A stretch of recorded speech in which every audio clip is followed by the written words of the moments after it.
Moi, je parlais plutôt de l'effectif, parce que sachant que là, tu te projettes déjà pour l'année prochaine, c'est ce qu'on disait, tu le fais tranquillement, même s'il faut tu es en phase un peu repos et en récup là.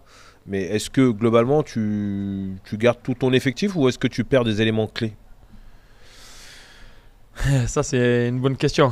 Pour moi, c'est le moment le plus difficile de la saison. Parce que mes gars ont fait le taf. On s'était fixé des objectifs en début de saison qu'on a atteints. Et aujourd'hui, on sait très bien, c'est le football, on est obligé de trancher. Il y a des garçons qui vont continuer avec nous, il y en a d'autres qui ne vont pas continuer. Il y a des nouveaux joueurs qui vont arriver. Mais ça, les choix, on est obligé de les faire. C'est le football. Mais quand tout monte, c'est plus facile de tenir le groupe, non? Parce que j'imagine pas, on joue en N3, on monte en N2, c'est bonus. Non, on monte du niveau, Ouais. on reste ici. Donc toi, des gars qui vont chercher un national, par exemple, ou qui Après- vont partir dans un autre club N2. Après, s'il y a des gars qui sont sollicités par le niveau au-dessus, qui partent, c'est normal parce qu'ils ont un plan de carrière et à un moment donné, ils veulent voir ou retrouver le niveau. Il y a le quelqu'un niveau dans au-dessus. ton staff qui va au niveau national? Pas pour le moment, en tout cas. Pas que je sache, en tout cas, mais bon. Ok. On est vraiment au début, donc c'est Oui. possible qu'il va y avoir des opportunités. Je ne sais pas tout. On a fait les entretiens pour ne rien vous cacher la semaine dernière. Okay. Ah. Donc voilà. Mais après, il y a des garçons qu'on n'a pas gardés non plus. Alors ça fend un peu le cœur parce que surtout moi, c'est des mecs qui ont mouillé le maillot, qui en avaient fixé des objectifs, qui les ont atteints. Et à la fin, tu dis, on ne va pas continuer. Et malheureusement, ça c'est le football, c'est dans tous les clubs comme ça. Et comment tu gères cet aspect-là? Parce que là, vous êtes sur un petit mouchoir de poche là, entre Istres, Martigues, Aubagne à côté, N2, Ligue 2. Comment tu vas gérer ça? Ce qu'il faut savoir, c'est que déjà, ces trois clubs-là, c'est totalement différent. Il y en a un qui est sur le bassin marseillais, plutôt au sud de Marseille, et il y en a deux autres qui sont là, ici, Porto de la Tandebert, très proches.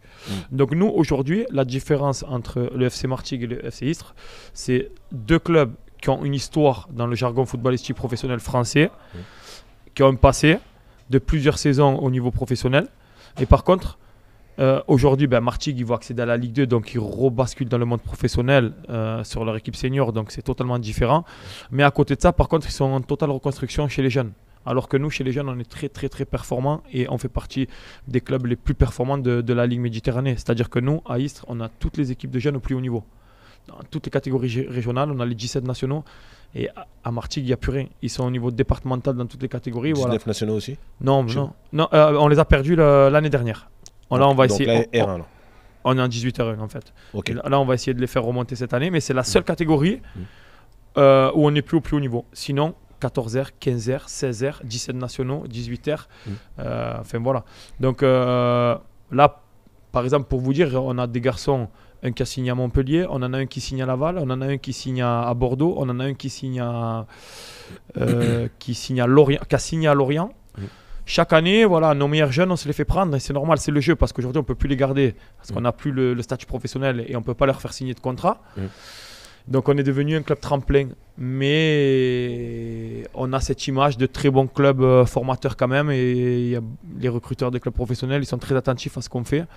On a gardé une structure qui était la nôtre quand le club était pro. C'est-à-dire qu'on a un hébergement, on a un centre d'hébergement. Le centre de formation est devenu centre d'hébergement. On a une vingtaine de gamins qui viennent de toute la France qui sont hébergés à l'année. Et on a un mode de fonctionnement avec deux partenariats avec un lycée professionnel sur Istres et un lycée général, avec lesquels on a des conventions et on a des horaires aménagés pour nos joueurs. C'est-à-dire que nos gamins, en fait, à 16h, ils sortent du lycée et à 16h30, ils sont déjà sur le terrain. C'est pas en centre de formation? On n'est pas sur un centre de formation, mais on s'y rapproche. Mais assimilé quasi. Exactement. Okay. On a gardé le même fonctionnement. En fait. Oui. Et puis après, nous, on a le complexe Audibert, le centre d'entraînement. On a 5 terrains pelousés, un terrain synthétique. On a tout sur place. Le centre d'hébergement, il est sur place aussi. C'est une force pour nous parce que, voilà. Oui, parce que c'est en centre de formation, Anthony. C'est en centre de formation. Combien d'entraînements au Lyon par jour? Tous les jours. C'est en centre de formation. C'est un centre de formation, mais il n'est pas officiel, voilà. C'est en centre de formation. C'est ça en fait. Mais aujourd'hui, tu ne peux pas l'appeler centre de formation, tu l'appelles centre d'hébergement. Voilà, Voilà. Mais bon. Mais j'ai des gars de Paris qui viennent et j'ai des bons contacts à Paris qui m'envoient des bons jeunes. Je sais que ça travaille très très bien, par exemple à Montfermeil. Et j'ai un contact là-bas ou à Montrouge aussi, dans des clubs qui sont très bien lotis à Paris. Et on nous fait venir des jeunes de Paris aussi. Et chaque année, on en a 3, 4 gars de Paris. Ça, c'est des collaborations, mais est-ce que vous avez des partenariats? Alors nous, on n'a pas de partenariat officiel avec les clubs professionnels et on n'en veut pas. Parce qu'aujourd'hui, ça va nous fermer des portes avec certains clubs. Et après, Je pense que ça ferme des portes. ouais, ça ferme des portes parce qu'après, on donne la priorité à certains clubs. Il faut savoir qu'après, c'est les parents qui prennent la décision et les enfants, ils vont là où ils veulent. Nous, on travaille avec tous les clubs. Ouais, chaque année, on perd nos meilleurs joueurs et c'est normal, c'est le jeu. Ouais, je vais vous donner des exemples. Hein. Par exemple, Luca Mencarelli, qui a marqué la dernière journée à Montpellier, c'est un gars qui était chez nous il y a 2 ans, par exemple.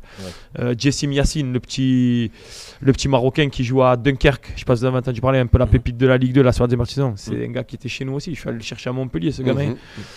Il y en a plein. Anthony Strata à l'AC Ajaccio, Zakaria Harris à Dijon. Voilà, pour les derniers joueurs, en tout cas, qui viennent de signer pro là dans cette saison et qui étaient chez nous. Donc, en fait, aujourd'hui, on a un bon tremplin avec une très bonne visibilité pour les clubs professionnels. Mais ça, en même temps que ça donne visibilité, ça vous pénalise. Parce que vous n'arrivez pas à regarder ces pépites. Donc, ça, c'est sûr. On ne peut plus les garder parce qu'on ne peut plus leur faire de contrat pour les bloquer. Mais donc, c'est pas une bonne nouvelle que Martigues a monté. Après, si aujourd'hui il y a des bons jeunes qui peuvent aller à Martigues et s'épanouir en Ligue 2, mais moi je suis le plus heureux. Quand j'ai des jeunes et que je les vois après au plus haut niveau, je suis content. Voilà. Et après, c'est à nous, à un moment donné, de faire le travail pour remonter à ce niveau-là.